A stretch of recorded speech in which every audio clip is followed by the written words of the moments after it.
Hello everyone, welcome to day 3rd of September Lead Code Challenge, and today's question is repeated substring pattern. So let's go through the question together. You are given a string. You need to check if it can be constructed by taking a substring of it and appending multiple copies of that substring together. What it means is you are given a string like this. Let's take this example, and you take a substring ABC. If you can, you can add or create a new substring using ABC multiple times. You add it, and you can generate the same substring as the input string. The answer is true.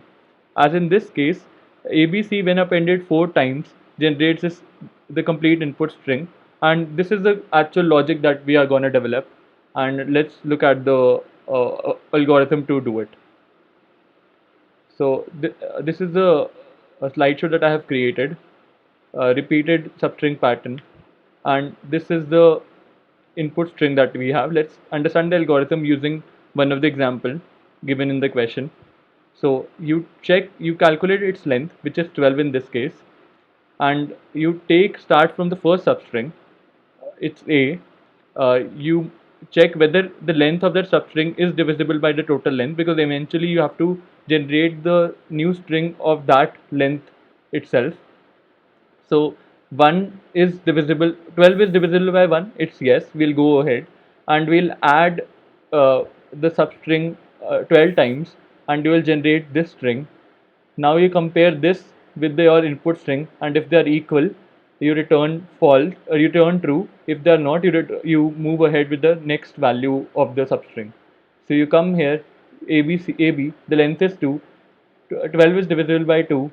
That means you have to append AB 6 times. You appended AB 6 times and generated this string, and you checked whether this is equal to this. It is still unequal. You move ahead. Then comes ABC. ABC length is 3. 12 is divisible by 3. You will append ABC in a new string and form a new string using 4 times, and this string is generated. You compare this with your input string, and this time it becomes equal, and the answer is true. You turn true from there. So let's code it up. Let's start the code. Integer length, calculating the length of the string. The code for generation of the substrings. I equals to 0, I is less than len I plus plus. And now let me just generate my first substring equals to s dot substring method of Java, starting from the 0th index till I plus 1. So because that is not included in the end index is not included in the substring value. And if len modulus substring dot length equals to 0, because that is the genuine case for us. If it's not, then we can never generate a result using this substring. Let's calculate the number of repetitions needed. Number of repetitions needed would be equal to len mod divisible by substring dot length, and you will create a new string using the string builder method. String builder is preferred over the uh, general string plus mechanism because that is immutable.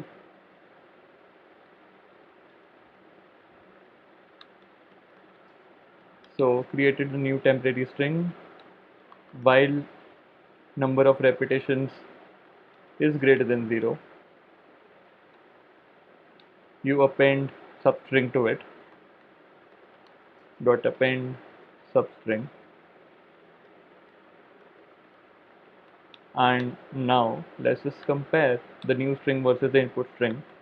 If temp str dot toString dot equals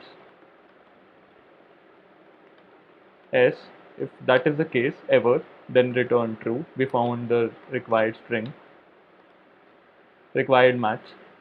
And if it is not, you return false at the end. Let's run this up. True, it passed. Yep, good.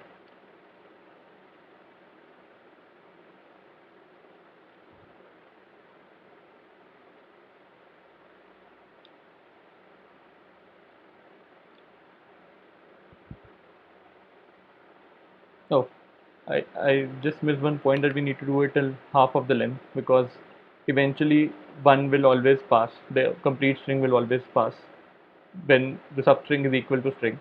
You need to check only up till the half of the length. Yeah, accepted. So let me just walk you through again the code. You calculated the length. You started from the 0th index till the midpoint of your string. You generated substrings. You checked whether it's a probable candidate for your match. If it is not, you simply reject, move ahead. If it is, then you find the number of repetitions needed. You generated a new string using the number of repetitions and appended substring to the temp string. And then once the temporary string is there, you equated it with your input string and returned true from there. Thanks for watching the video.